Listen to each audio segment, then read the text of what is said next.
Hey, man. There you are.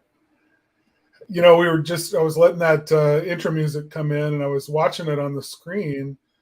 And there's this one screen, it's not on there very long, but it's just kind of a flash of faces, employees that are all waving at the screen when we did that a long time ago, Yeah. maybe years ago. That version of it. Yeah. There were some old faces on there I hadn't seen in a while. I hadn't really paid attention to it. It was like, oh, wow, we really have grown. Yeah. Yeah. I tell you that's part of just being a company. I mean, people, they grow, they get married, they leave, they have babies, all the things, find out what they really want to do in life, go back to school. I mean, it's just all kinds of stuff. And I'm really proud that we've been just a part of so many lives that have kind of come through and been able to Yeah, do and obtain some of their dreams. So I think good that's really people. Yeah, great. Yeah. just good to be associated with good people. Yeah. No, I agree. So, man, we're going to get into something today, and this is really interesting because I hope that a lot of people take time to actually listen to this because local search engine optimization is not organic optimization, and it's really, really important for small businesses. And what I find a lot of times is there's just not a lot of people that understand it or that think it's different and just kind of go, huh, whatever, and yet it's really, really important. I mean, it's how you will get most of your traffic to your website. Yeah. You spend all this money, all this trying to get, not only are you spending money to build a website, you're spending money on marketing outside of that with ads and Facebook and social and all this stuff to drive people to your website. And yet you don't pay attention to, some of the things that are really, really important. So I just to, wonder how many people are have never really thought about. I mean, like if you own a local business, then local SEO just seems. Of course, it's local. What else would it be? And I'm not sure that people have ever stopped to think who have a local business have ever stopped to think that SEO practices might actually have application for much larger kinds of national or international kinds of play. Um, and that's the facts. I mean, we owned an e-commerce store and we sold products all over the U.S. and Canada. And so our optimization of that website was very intense because we were playing on a national scale with a lot of other people who were selling the exact same products as we were, including Amazon. And we were competing for a spot in the search results there. So that's a very different thing than local SEO. And I don't mean to make it sound like local SEO isn't complicated. It's in some ways local service area optimization is one of the most complicated things we've done, and that includes the national yes. e-commerce stuff that we've done. But it is a different animal, and that's why we single it out and talk about it and add that prefix local to the phrase SEO. And a lot of people, actually service businesses, in my opinion, and I've done really big e-commerce businesses, I've done mortgage businesses, I've done local businesses, I've done national businesses, and done SEO for all of them. And in my opinion, the easiest is a local business that is in one location, like a store, a pizza place. Those to me are easy to optimize because there's just one location, there's one place, that's it. To me, the hardest thing to optimize is a service business, mainly because the way that Google looks at it and some of the things you have to do as a service business in order to be able to serve the area that you serve, especially for those people that live, 10, 15 miles, sometimes 30, 40 miles outside of where they actually serve. And so they're going into an area, taking all that stuff all that way. And, and Google is saying, well, you can't show up here because you live way out there. And so, yeah, it's difficult. So we're going to get into some of that and some of those difficulties and whatnot today. So I think it'll be fun. Yeah. So I really appreciate that, because we are, the intro really is about what you need to know, to be seen, because that's really what optimization is. Everybody thinks optimization is ranking. Yes, it's ranking, but you want to be seen. So it's actually, in my mind, it's more than just ranking to the top. It's where do you rank? What are your reviews? Because I guarantee you think you're seen, but as soon as somebody looks at that review, and if you have anything lower than a 4.1 review, they're gone. They're on to the next one. So you may get seen, but your company name doesn't get seen. They're not going to go dig into you any further because of your reviews. And we're going to get into that too a little bit. So let's start with what I think is the not so obvious. And it may, some people know about this, but I find a lot of times people are a little bit concerned or confused about optimizing for local keywords. So a couple of things here. I'm going to talk about keywords. I'm going to talk about phrases, and then I'm going to talk about systemic search. They're all kind of related, but it's a stair step, if you will. So back in the days, we really wanted to optimize for that, quote unquote, local keyword. If you were an HVAC company, it might have been, air conditioning, San Antonio, Texas, HVAC, Austin, Texas, chimney sweep, New York, whatever it was, that was what you looked for, is what is the, what are those keywords that or phrases that were really important that people were searching, because you wanted to make sure what was on your page actually matched verbatim back in the day of how they were searching. I mean, that's really what you were trying to do with keywords. So then there's the phrases, which are also known as long tail. Okay. So phrases are like, It's like a group of keywords, right? Yeah, it's like a group. So it would be something like, my chimney's leaking. Who fixed chimney leaks? That's a phrase. It could be, my AC's not working. HVAC near me. That could be a whole phrase. So there's all these different phrases. It can also be questions, can be phrases. A phrase would be, what is the nearest pizza parlor to XYZ movie theater? So it may not be near you, but it may be near where you're going because you want to go have pizza before and after. So these are all different phrases in there that people would say, well, I'm next to this great, movie theater. Let me make sure that I have that on my website, that I'm next to the movie theater. So when people type that phrase in, that my pizza place comes up, because there's 18 other pizza places within a mile of here. See what I'm saying? Yep. So that, really was there. Now it's really different because it's systemic search. So, everybody's been talking about AI. Google, Bing, all the search engines have been using AI for 8-10 years. And they've got all this knowledge now. And these language model machines actually can tell if kind of what you're talking about. If that is a way, it's almost like having a conversation, that if I say my air conditioner's out, then they know kind of systemically you're talking about air conditioning repair. So, that's just an easy one. Right. If I'm looking at, I don't know, if I'm looking at a chimney chase cover, then that's chimney repair.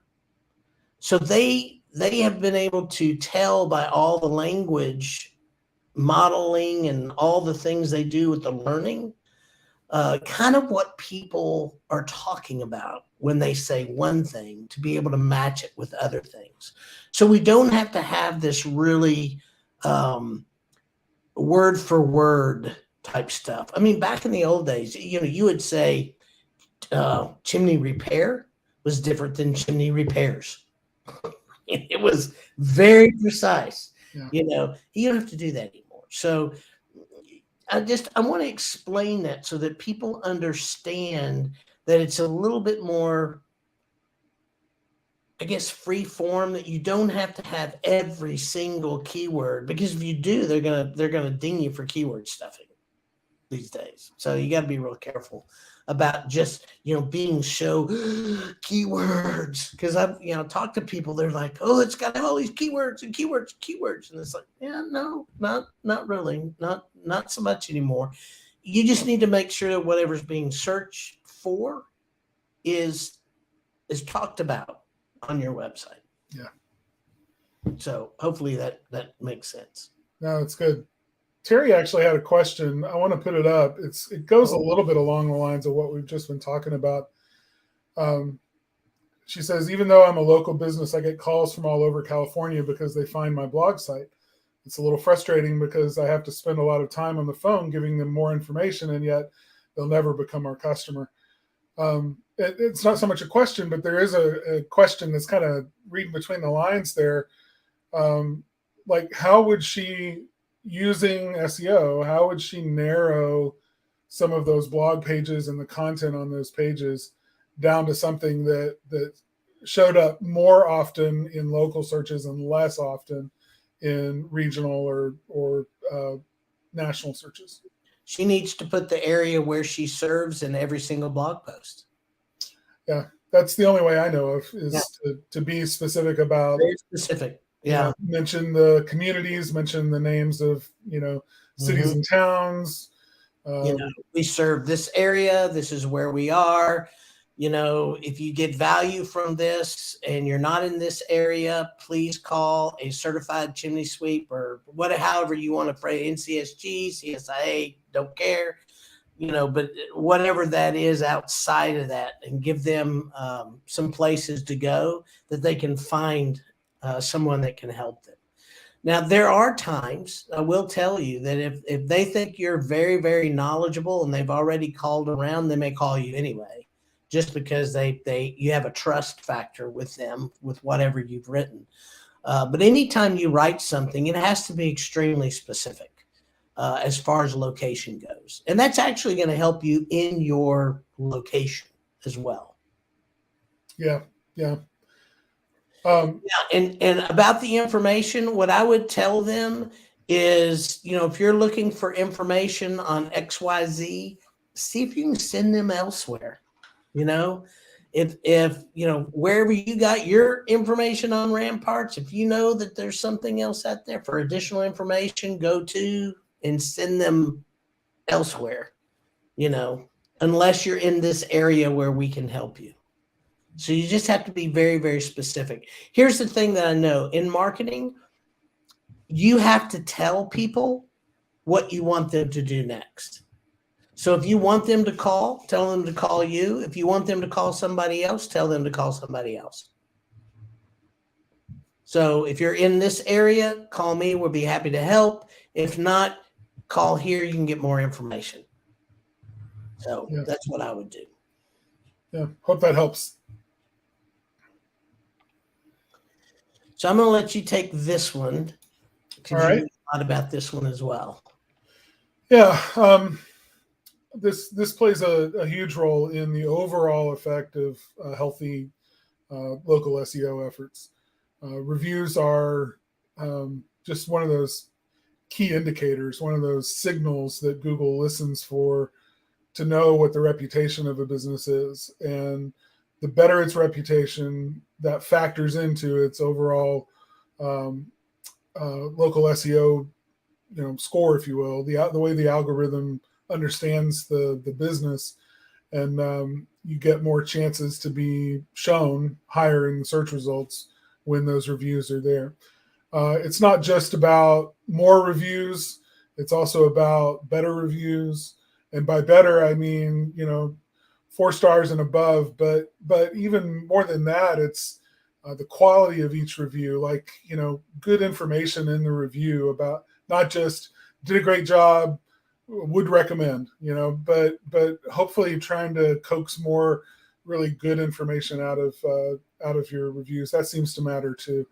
Um, The other thing I would say is if you can get your customer to take pictures and put those pictures in that review, as well as just mention the town they're in, not their address. Don't want their address. They don't need to put pictures of their houses or anything like that, but a picture of what the work that was done or the unit that was replaced. I mean, you can even give them a before and after picture and ask them to put it, in the review. If they're really, really happy, say, we'd love for you to put this before and after picture in the review if you're comfortable with doing that. Yeah. That would be great. Put their town in, the whole 9 yards. So I think those are the kinds of things that you have to think about. Those are also the types of things that go a long way with Google. I mean, Google picks up on the town, picks up that, they're got pictures coming. They, people are engaging with them. I mean, that is a signal. But not only that, here's another thing that people don't realize. Not only locally, but nationally, Google has the local search, but they have a video search. They have a photo search. They've got all these different searches now that people go out and they actually go out and find these things online, so those things anytime you put something on Google or anytime you put something on Facebook, they use it. I'll just tell you. I mean, they have 100% right to use if you're using their platform because it's free. Yeah. So that's kind of the bargain that we make. We put our stuff out there, but then they get to use it. So just kind of know that. So if they're picking those things up, they can use them in the other types of optimization searches that are out there. Yeah. And it's just more visibility for you, for sure. Yeah, absolutely. So, Carter, talk a little bit about mobile optimization. Yeah, and maybe you can help me understand a little bit better how it fits into local SEO specifically. But mobile optimization is really important for local businesses because so many searches begin online on mobile devices. And we see this, it's true in the statistics that we get, the analytics information that we get about visitors to websites. Mobile is a huge part of the visitors or the website traffic that our client websites get. So making sure that the website is optimized well for the mobile experience and is, quick to load, responsive to the kinds of different sizes of screens that are available on different mobile devices, from the really small to the medium size to the really big mobile, tablet sized devices. Those are all things that you need to consider as part of the optimization. We talked about this a little bit last week, but I don't know, maybe something I know more about on the design side, how to optimize, but from a local SEO standpoint, Taylor, how is that connected exactly, like mobile optimization specifically in local? So there's a couple of things. Load time is really important. So that is a signal. The other thing that we're finding is the menu. We're on a desktop, you can have these elaborate menus and they come down and they spread out and they come down, and you can put all this stuff on there. On mobile, to optimize that mobile site, you need a very compact menu that's easy to navigate, to go to get to, all those things. And the final thing is Google is actually pulling rankings from mobile. They rank via mobile, not desktop. So making sure that you have a lot of the same core vitals for mobile, all the technical SEO stuff for mobile. It's really more of a technical play in my view when it comes to mobile. A lot of people also on mobile want to hide the text. You don't want to do that because people are still searching. So you just want to make sure that everything is there, but that it's easily accessible. And and a lot of times where people say, "Well, I don't want to keep scrolling." Most people don't keep scrolling on mobile. They find what they're going to do. They're looking for a phone number. They're looking something really quick. These are the things. And personally, while we see that mobile has definitely increased over time, for most of our clients, it's a 50-50. Yeah. Because, people normally, if I'm on my mobile phone, I'm looking for a place to eat, a phone number, something really quick, or I'm traveling and I've got maps up. I mean, that's my biggie. I probably use more data for that kind of stuff than anything else. But here's the thing about that. If I'm doing research, I don't ever do research on my phone. If I'm buying something, I don't ever buy anything on my phone. Now, my wife does occasionally, but even she doesn't like buying stuff on her phone. So there are people real comfortable. I mean, my daughter-in-law just does everything on her phone. But for a lot of us, I want a desktop. I want to pull it up. I want to see it. I want to, do all the things.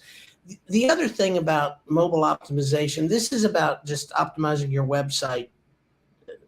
To me, as I've gotten older, I need more light to be able to see and read, and I need text that I can read. I cannot tell you how frustrating it is when I get on a website on a desktop, and if I can't read it very well, then I know I'm never going to be able to read the mobile site. So that's another thing. And yes, I know I can make my type bigger and I can do a lot of things on my phone, and that's great, and blah blah blah. But it's just good practice. Yeah. So that's really the thing. Real quick, Terry's got another question. We'll just Sure. put up here. Getting back to SEO, what is a good plugin? I use Yoast, but I'm not sure it's relevant anymore. Is there a plugin or app or tool you recommend for mobile optimization? We still see Yoast a lot. We use it on a lot of our client websites. It's still a very good product. Yeah, I mean, I don't think Yoast is a bad product at all. Most people that I know that use WordPress sites use it still. What I would tell you is don't just use that and stop. I would make sure that you are looking at the questions that people in your industry. I know, Terry, that you're in the chimney industry, but it doesn't matter what industry you're in. Look at the questions that people are asking. Look at what they're searching for. Do your keyword and key phrase analysis. Find those things. Make sure you're talking about those things on your website. Make sure that if there's something from a really unique angle that you can do a blog post on, that you're doing that. I mean, that's really the best things that you can do on a local level. Yeah, Yoast is one of those tools that it's a really powerful plugin, and it'll do a lot of things, and the premium versions of it do even more. But you kind of get out of it what you put into it.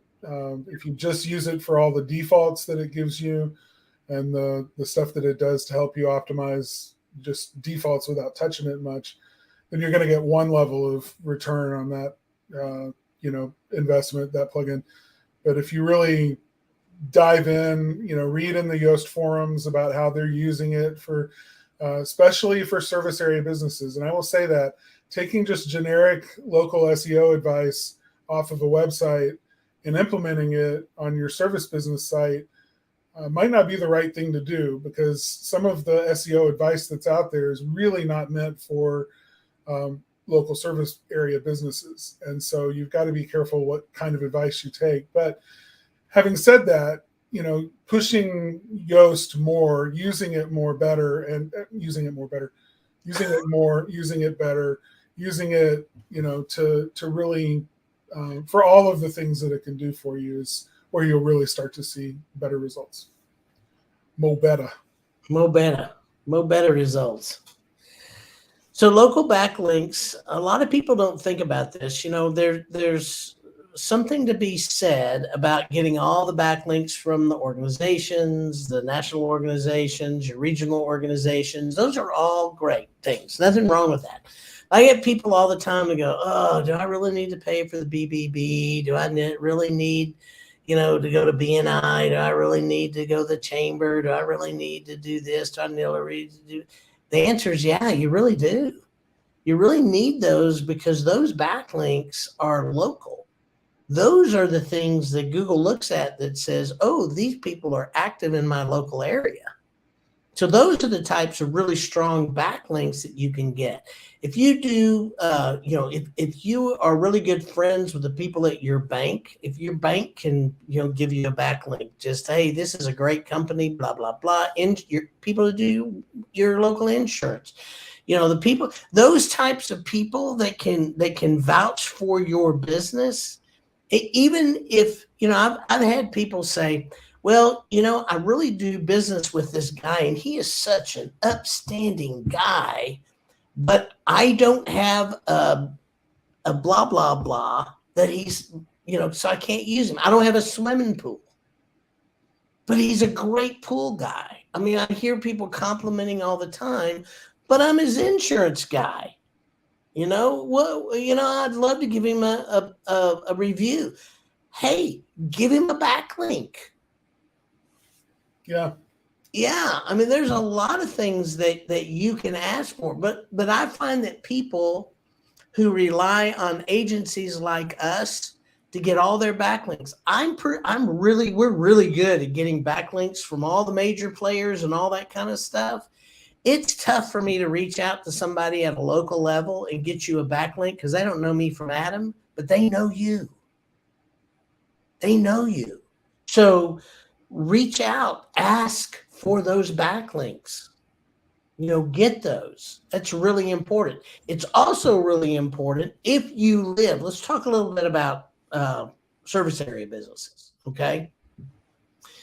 If you're a service area business and you live outside your service area, unless you get a location that is within the proximity of your service area, you're not going to show up on maps. You just won't. Because the way the map works is its proximity. You have to be close to the area of which you serve. Now, does that mean that you can't do some things? No. One of the things you actually can do is go join the chambers in and around your area. I mean, we have the Nashville Chamber, but we have the Hendersonville Chamber. We have the Goodlettsville Chamber. We've got Gallatin Chamber. You got the Smyrna Chamber. You got Murfreesboro Chamber. You got Brentwood Chamber. You got Franklin Chamber. I mean, and that's just around Nashville. Almost every place has a different chamber of commerce. You've got different networking events that you can go to and get those backlinks from that. So those are really nice things for you to have, not only with backlinks, but those are your relationships. From those relationships, start forming referral relationships from those. So you can get business. Does that mean you're going to show up on Google? Probably not.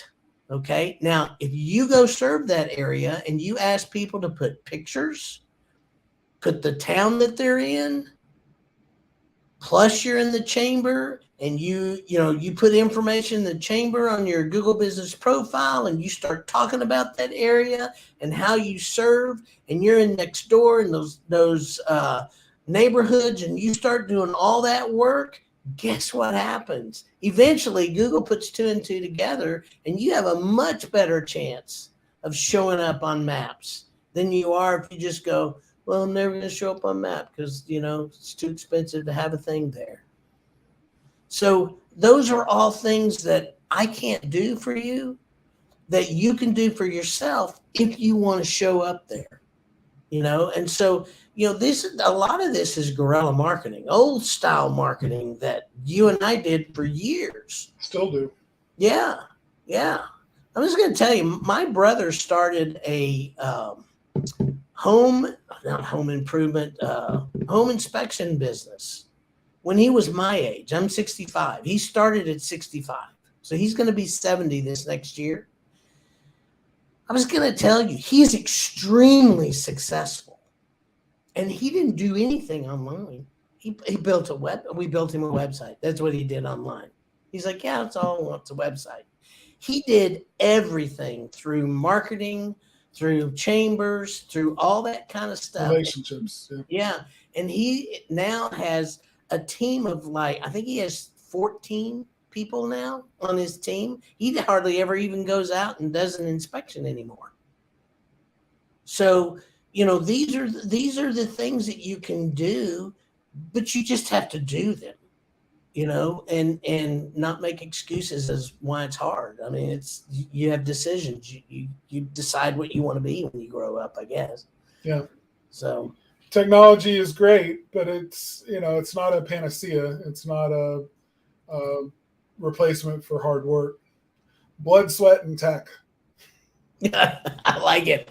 Blood, sweat, and tech. Well, technology is great. I absolutely, totally love that we've got technology that we have. Nothing against that at all.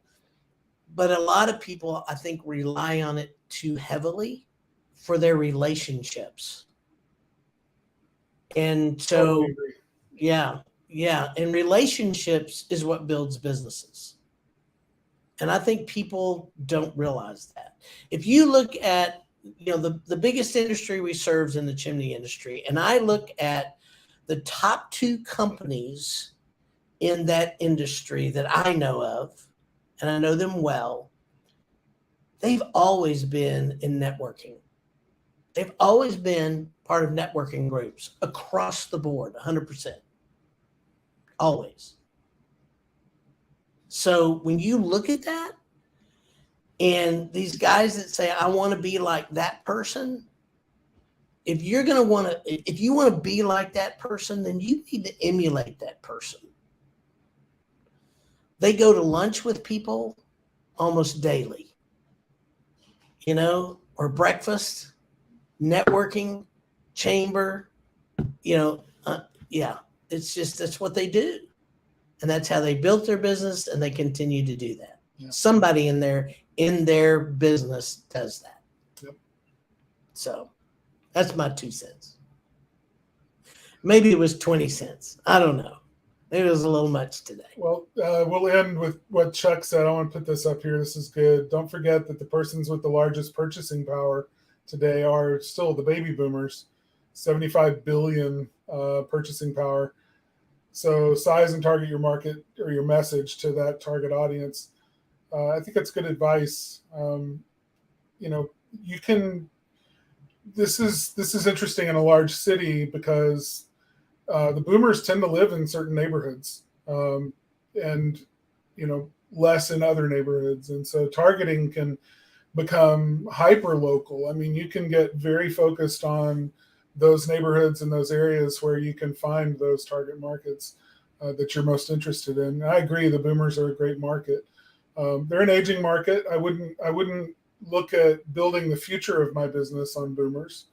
They'll be a part of the mix for a long time still to come. But if your business isn't ready, and if you're not starting to see more millennials and younger people as your customers, then it may be a sign not that those people aren't your customers, but that you are not doing a very good job technology-wise of appealing to those younger customers, which means technologies that they prefer, their preferred way of communicating with you, their preferred way of transacting business commercially online, using payment methods that you might not be, real comfortable with or don't have any experience with. So these are all things that attract those younger people. But if you're going to future-proof your business, then yes, baby boomers, but also making sure that up and coming generations and younger generations are a large part of your mix. And I wouldn't worry too much about, because I've heard people say, well, the baby boomers have all the money. But I've read financial articles that over the next 15 to 20 years is going to be the largest transfer of wealth in the history of our country. Yeah. And I've read a couple of articles. There's kids out there that really are just working at these low labor jobs that know they're going to inherit millions. Well, not just kids. I mean, I'm 51 years old. They're adults. That's what I'm 51 years old, and I know other people in their mid 40s and 50s that are just putting in their time. I mean, they're doing what they need to do because they know that eventually it's going to be all of their parents' stuff is going to be theirs. Yeah, it's crazy to me, but my brother and I have told my dad, spend it all. We'll be fine. Yeah.